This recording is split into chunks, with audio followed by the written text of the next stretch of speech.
You have flagship caliber smartphones, and then you have flagship smartphones that won't cost you $1,000. Hey guys, it's John V here with PhoneArena, and this is a review of the OnePlus 5T.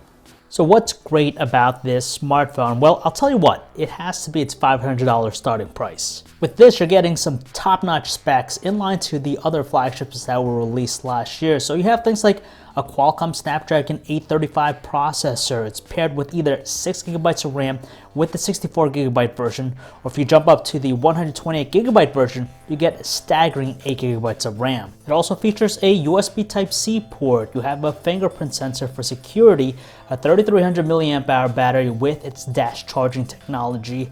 It's unlocked, and it's also a dual SIM device. And the crazy part is that it has all the components to make it a flagship-worthy device that could compete against some of the other great devices we've seen so far. Although the best part is that you're not paying close to $1,000 for this phone. You're going to pay half that at $500. For the price, you're getting a phone with a premium all-metal construction, which is kind of refreshing when you think about all the glass meets metal designs we've seen in many of the phones announced this half of the year. It really looks good. It feels great in the hand, very smooth.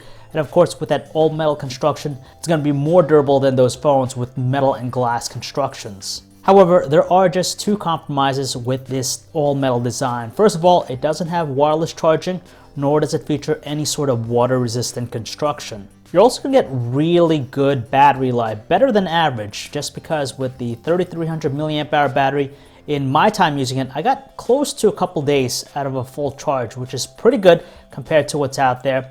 And when it comes to charging, the dash charging technology that it offers manages to recharge the phone in under 93 minutes. And after 30 minutes, it managed to bring it up to 56% capacity. For anyone that's used a OnePlus device, they'll be quite familiar with the experience here. It's running the latest Oxygen OS experience, although it is running on top of Android 7.1.1 Nougat. It's not a deal breaker to be running an older version of Android. I personally don't care, but I know some people do. But at least you know it's going to get updates down the road. OnePlus adds a few new features to further refine the overall Oxygen OS experience. The first one here is called Parallel Apps, and basically it's an app cloner. It's only reserved for a few apps at the moment, like Facebook, Instagram, Twitter, and Skype, and that's it. But what it allows you to do is combine both a work and personal account into one device. They also include this new Face Unlocked feature, which supplements the fingerprint sensor, and of course, as the name implies, allows you to unlock the phone using facial recognition. The technology behind it is nothing extensive, and from the looks of it, it just uses the front-facing camera and some algorithms to detect and identify your face. And it works almost instantly. When you have the phone tilted slightly, it might not recognize you, but the moment it's straight on, it unlocks the phone and also works in the dark. I really can't complain too much about the software experience because it's clean for the most part, and with that Qualcomm Snapdragon 835 chip, it runs very smooth. I wouldn't say it's as snappy as the Google Pixel 2 XL, but it's definitely up there. And the last thing I like about the phone is its robust sounding speaker, which is positioned right next to the USB Type-C port. For phone calls, it's great because it's powerful, so you could use it in noisy environments. Although with the earpiece, voices tend to sound just a little bit muffled, but not a deal breaker. And of course, if you're watching videos, it really complements the overall experience. Now, the phone is great in several areas, but there are a few things about it that I'm not too thrilled about, or I'm not really too impressed. The first one relates to its display. It features a 6-inch 1080 by 2160 AMOLED display and has that 18:9 screen aspect ratio. The thing about it is that the resolution is a little bit lower than the competition. We have phones out there with Quad HD, so a little bit more pixels packed into the display.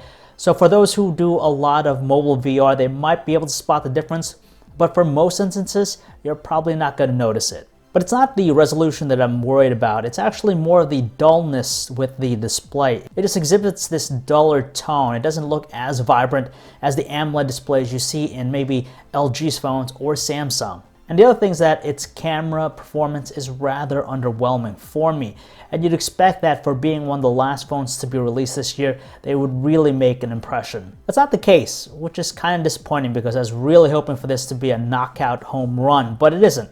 So it features a dual camera setup. So it has a main 16 megapixel camera with an f1.7 aperture. The secondary camera is a 20 megapixel f1.7 one. It leverages this new intelligent pixel technology that splits the sensor's individual pixels into groups of 4 and merges the data together, kind of similar to what we saw with the ultra pixel camera with HTC smartphones. The end result naturally should deliver better performance under low light situations. The camera does decently when the lighting conditions are ideal. You're going to capture some sufficient looking details.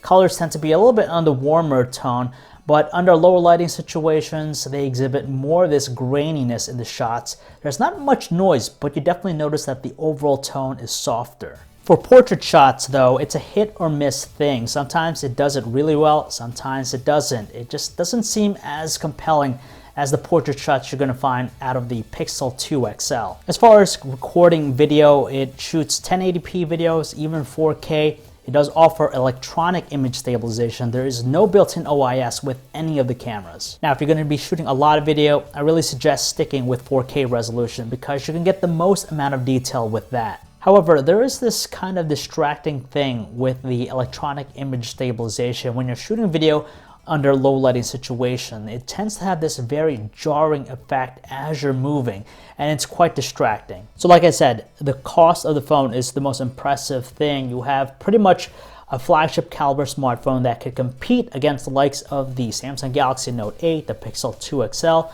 the iPhone 10, and even the LG V30, but at a fraction of the cost at $500. And that's really important because it shows to us that you could still achieve a high caliber smartphone without having to cross the $1,000 threshold. Even though there are a few underwhelming parts about the phone, like its camera performance and also the display, I gotta say, for $500, you're gonna get a whole lot of bang for the buck out of the OnePlus 5T. The only two things you're not going to get here are wireless charging and water resistance, which are two qualities that you see in many of the other flagship phones that have been announced so far this year. But you know what? At least it has a headphone jack. So if you guys want to learn more about the OnePlus 5T, you can check out our website, PhoneArena.com. This is John V, signing off.